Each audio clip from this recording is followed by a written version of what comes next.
মা, চাটুর্যে মশাই এসছেন। আসুন চাটুর্যে মশাই। কতক্ষণ এসছেন? অল্পক্ষণ রানীমা। তা আমাকে ডাকেননি কেন? মায়ের গান শুনছিলাম, বড় ভালো লাগছিল। আজকে পুজোর দিন, সারাদিন বড় কাজ গেছে। এই তো এইমাত্র পুরোহিত মশাই গেলেন। মথুরকে দেখছি না তো। আগে রানীমা, সেজবাবু খবর পাঠালেন তার আসতে একটু দেরি হবে। কেন, মন্দিরের কাজ কি বাকি আছে এখনো? না, বিশেষ কিছু নয়। আসলে এই জন্মাষ্টমী পুজো উপলক্ষে তার কিছু ইয়ার বন্ধু এসে হাজির হয়েছেন। কুটি বাড়িতে বসে তাদের সঙ্গে একটু গল্প গাছা করছেন। সারাদিন হয়ে গেল, তাতেও কুলোলো না? এখনো গল্প গাছা বাকি রয়েছে? আচ্ছা, তুই অমন করছিস কেন? সারা সপ্তাহ তো জমিদারির আদায় বিদায় নিয়ে ব্যস্ত থাকে। এই মাঝে মধ্যে এমন দিনে একটু ছাড় নেয়। তুমি না মা ভারী অদ্ভুত। যখনই আমি কোনো কথা বলবো তুমি ঠিক জামাইয়ের দিকটা টানবে।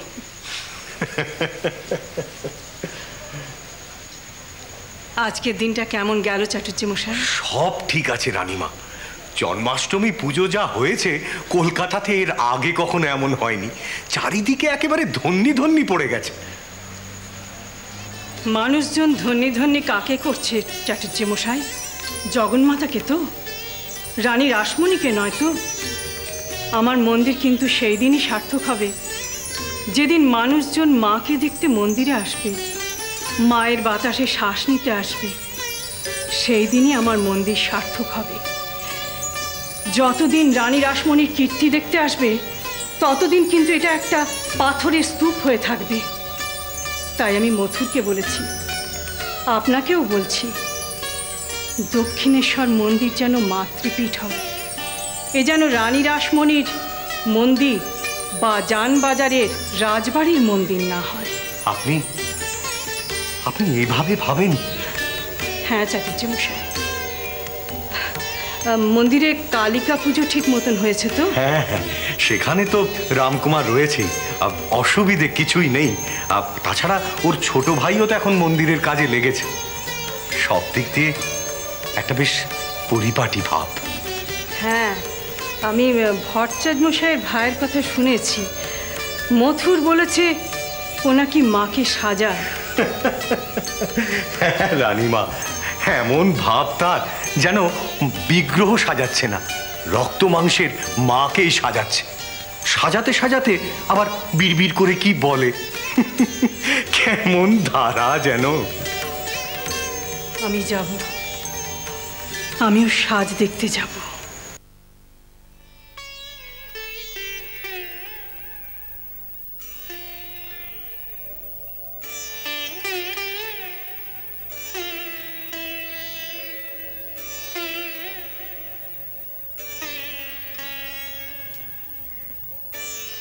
মামা, এখনো মায়ের সাজ শুরু করলে না? ও ছোট মামা, দেরি হয়ে যাচ্ছে তো। এখনই বড় মামা এসে পড়বেন পুজো করতে। তুই বড্ড তাড়া করিস জানিস তো। কাল তো সারাদিন জন্মাষ্টমী জন্মাষ্টমী করে কাটালি। আজ অন্তত মাকে একটু ভালো করে সাজাতে দে। না মা না, তুই রাগ করিস না। হুমা, তুই রাগ করিস না। ও হৃদে যাই বলুক, আজ আমি তোকে ভালো করে সাজাবো। আমি কি করব? কাল কি আমি ইচ্ছে করে করেছি?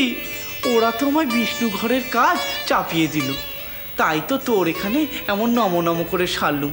সময় পেলুম কই বল? হ্যাঁ, আলতা পরবি? আচ্ছা আচ্ছা, তোকে আলতা পরিয়ে দেবো, ঠিক দেবো। তুই যা বায়না করিস না মা। কি শুরু করেছো বলো দেখিনি মামা? এখনই কিন্তু সেজবাবু আসবেন। কাল রাতে যাওয়ার সময় আমায় বলে গেছেন আজ মায়ের পুজো দেখবেন। বলা যায় না সঙ্গে রানীমাও আসতে পারে।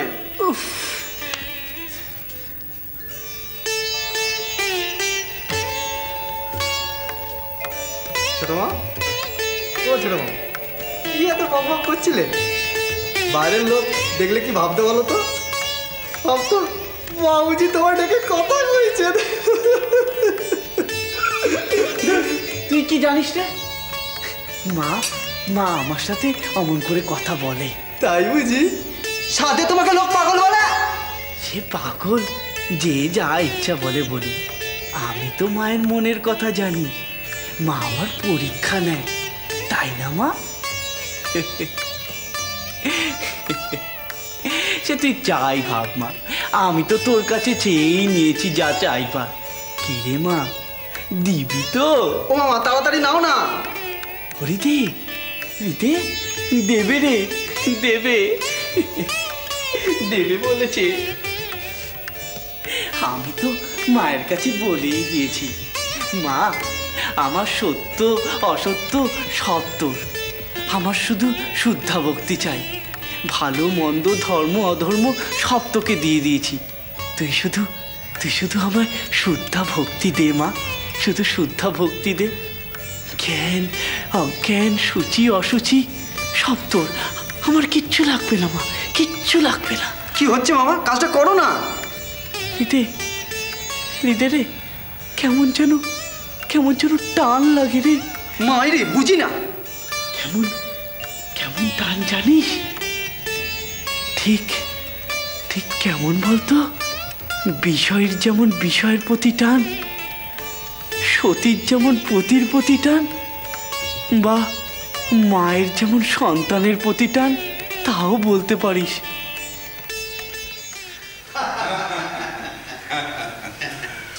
গদাধর তো দেখলাম মায়ের সাজ বেশ ভালো করছে। হ্যাঁ তাই তো দেখছি।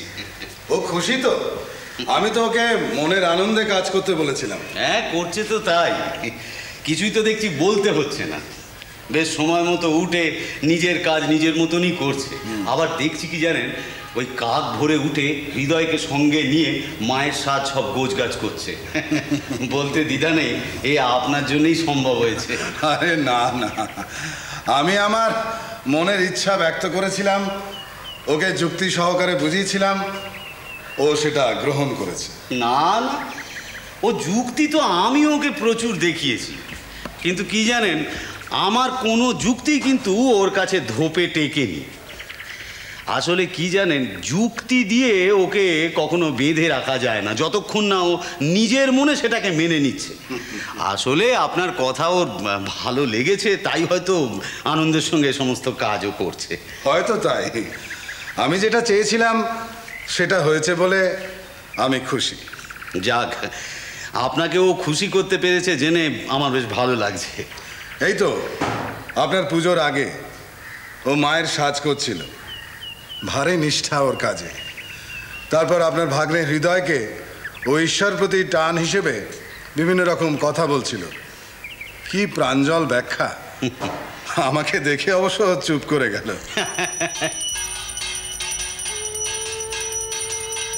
আজ তো নন্দ উৎসবের পুজো, তাই না? হ্যাঁ, গতকাল তো জন্মাষ্টমী গেছে। সত্যি রাধা গোবিন্দজির পুজোর বাতাসটাই কেমন যেন অন্যরকম। শক্তি পূজার মতো অমন গম্ভীর নয়, সবাই কেমন আনন্দে মেতে ওঠে। আচ্ছা, একটা প্রশ্ন করি আপনাকে। হ্যাঁ বলুন। সেটা হলো, আমাদের মন্দিরের আচার্য ক্ষেত্রনাথ বাবুর পুজো আপনি দেখেছেন? হ্যাঁ দেখি তো। আপনার কেমন লাগে? বেশ তো, তবে ওনার বয়স হয়েছে তো। তবে এমনিতে বিষ্ণু মন্দিরের কাজ ওই কালিকা মন্দিরের কাজের চেয়ে একটু হালকাই। কেন এই কথা কেন জিজ্ঞেস করছেন?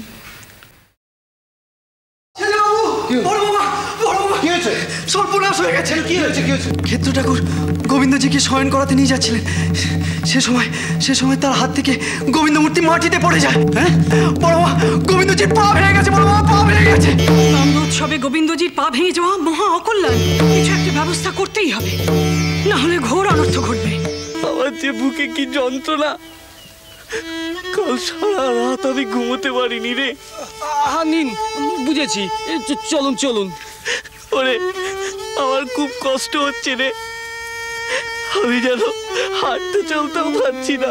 সব ঠিক হয়ে যাবে, ঠাকুর নিজেই বিহিত করবেন। তাই যেন হয়। শ্রীরাম।